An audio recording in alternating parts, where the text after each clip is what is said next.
Bonjour tout le monde, ici Jean-Claude Audette de Québec. Si vous voulez, je vais continuer mes petites capsules sur l'histoire de la physique quantique, qui va être la partie 7 de ma série de vidéos. Là, on va parler de Paul Dirac. Paul Dirac, c'était un physicien anglais qui était né en 1902 et qui est décédé en 1984 à l'âge de 84 ans. Dirac a été élevé par une famille dont le père était très autoritaire et c'était un homme très austère, et probablement que ceci a marqué Dirac durant toute sa vie. Et quand il s'est inscrit à l'université, il a sorti avec la mention la graduation d'ingénieur électricien. Mais curieuse coïncidence, comme Albert Einstein, Paul Dirac était incapable de se trouver un emploi. Fait qu'il a cherché un petit bout de temps. Et malheureusement, il était pas capable de se trouver d'emploi. Pourquoi ça? C'est difficile à dire, là. Mais de toute façon, il a décidé de retourner à l'université pour poursuivre ses cours en mathématiques. Et là, il a eu la chance de rencontrer à l'université de Cambridge des physiciens éminents. Et là, il a réalisé que c'était probablement la voie qui suivrait plus tard, soit le domaine de la physique. Et en 1925, Werner Heisenberg est allé en Angleterre. Il a donné une conférence là, au Capitza Club de Cranbridge. Et après la conférence, il avait donné une copie à son hôte, là, le professeur Ralph Fowler.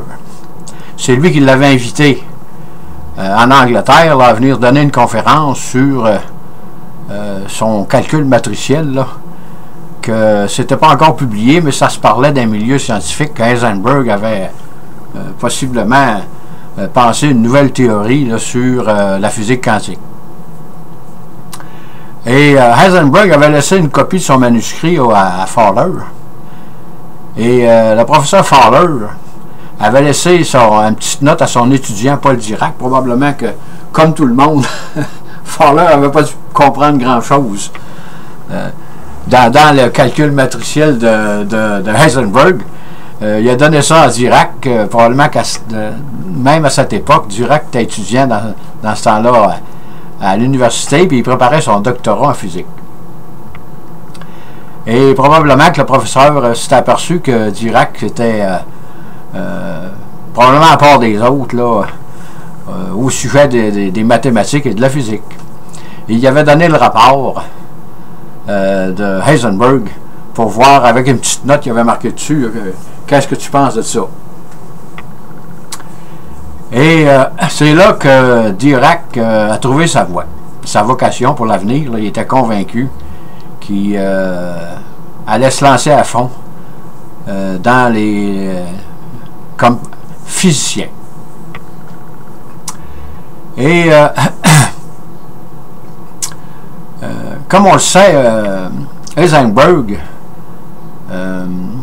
c'était le calcul matriciel, et ceci c'était associé à une particule. Et Schrödinger, c'était la mécanique ondulatoire, donc la particule était associée à une onde. Et avant d'aller plus loin, j'ai fait un petit tableau en arrière là, que vous voyez, je montre Maxwell. Ça, c'est avant 1900, là, des années 1889. Là. Maxwell avait, avec ses théories sur l'électromagnétisme, que la lumière définitivement était une onde et qu'il n'y avait pas de particules dans la lumière à cette époque. Et Heisenberg arrive avec une particule, avec son calcul matriciel, parce que la lumière avait été associée à une onde et une particule. Plus tard, je descendrai dans le tableau de la relativité, là. Et Schrödinger lui avait associé la lumière avec une onde. Et il avait développé sa fonction d'onde en fonction de l'onde de la particule de l'électron. Qu'est-ce que Dirac a fait? Il a associé les deux, l'onde et la particule. Donc, pour Dirac, Heisenberg, le calcul matriciel et la fonction d'onde de Schrödinger étaient des cas particuliers dans la théorie qu'il se proposait de développer. Et qu'ils étaient équivalents tous les deux, c'est bien sûr, parce que la lumière ou la vibration, ce que De Broglie nous avait dit, que les particules sont comme la lumière, les électrons vibrent exactement comme la lumière. Ils émettent des vibrations et ils sont composés de particules. Et comment Dirac a-t-il fait pour développer sa formule célèbre qu'on appelle la transformation de Dirac, la formule de Dirac? Là, il fallait qu'il introduise la relativité restreinte d'Albert Einstein, qui datait de 1915 là-dedans, de 1905, pardon, parce que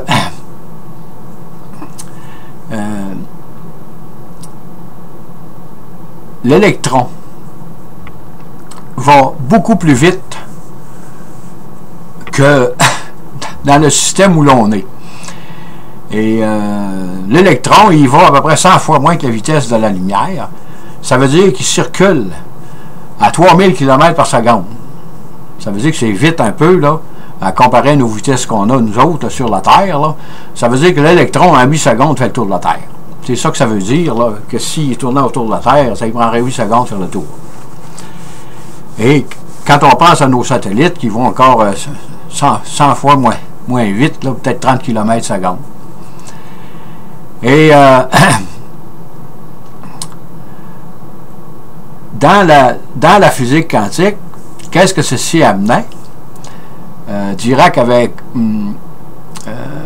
constaté, parce que c'est un mathématicien très fort, un bon physicien, que probablement que ceci amènerait le décalage du spectre des raies électromagnétiques là, dans l'atome, parce que, et un décalage autrement dit dans les fréquences, parce qu'on n'est pas dans le même référentiel. Là, il y a eu de la misère à intégrer la relativité restreinte d'Albert à sa formule, mais il a réussi à l'intégrer à la formule qu'on appelle l'équation de Dirac, là. Et ceci va donner naissance à la théorie quantique des champs. Ça a été encore un pas énorme que Dirac a fait franchir à la physique quantique, là. Après Heisenberg et Schrödinger, là, lui, il a développé disons une formule qui représentait complètement l'onde et la particule de la matière ou de l'électron, comme vous voudrez, les particules. Et ça, c'est encore très, très actuel aujourd'hui. Et la formule de Dirac a été perfectionnée par Richard Feynman dans les années 45-50. Et donc, à partir de cette date, disons 1927, on peut dire que la physique quantique, comme on la connaît aujourd'hui, son développement était terminé à toute fin pratique, sauf des petites améliorations qu'il y a eu en cours de route, là, dont celle apportée par Richard Feynman. Là. Mais la physique quantique, en 1927 ou en 1930, le développement était terminé là, pour ce qui est des équations principales pour entrer dans le monde microscopique de l'atome. Et comme on le sait, Dirac était un homme très très austère, il ressemblait un peu à son père, et j'ai réussi à trouver quelques petites anecdotes sur Paul Dirac. On dit que lors d'une conférence à Toronto, là, il y avait un monsieur qui avait posé une question qu'il ne comprenait pas. Comment vous avez établi votre formule? Il avait demandé ça. Et Dirac y aurait répondu, « Ce n'est pas une question, c'est une constatation. » Puis reproche sèchement Dirac. Je vais vous montrer quel type de gars que Dirac était. Alors qu'il était avec un autre physicien là, du nom de Nishana, là, celui-ci avait reproduit un calcul au tableau devant Dirac.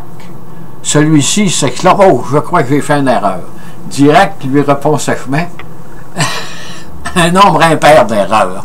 Parce que Dirac avait suivi son cheminement qu'il écrivait au tableau, mais il n'avait pas fait juste une erreur. Il en a fait au moins 3 ou peut-être 5, là, Dirac ne le dit pas, là, mais un nombre impair d'erreurs. Mais le physicien qui était après écrire au tableau s'était aperçu que la réponse n'était pas bonne. Il dit, j'ai dû me tromper une place. Fait que Dirac il avait répondu, il était sec, Dirac. Un nombre impair d'erreurs. Et à la conférence de Solvay en 1927, il était en discussion avec Heisenberg. Et Dirac avait pris une position athéiste là, très forte. Disons que Dirac, je crois qu'il était un athée, là, d'après ce que j'ai pu lire dans les livres là, à la bibliothèque. Là. Mais Pauli assistait à la conversation avec Dirac et Heisenberg. Et Pauli, rapportant cette conversation, il disait que Dieu n'existe pas, mais Dirac, c'est son prophète. Et en 1937, Dirac se marie avec Margit Wagner. Ça, c'était la sœur du physicien Eugène Wagner. Là. Et il y a quelqu'un, un ami qui passe, puis il était assis sur un banc, là, puis avec une femme, puis il demande quelle est cette femme assise à tes côtés.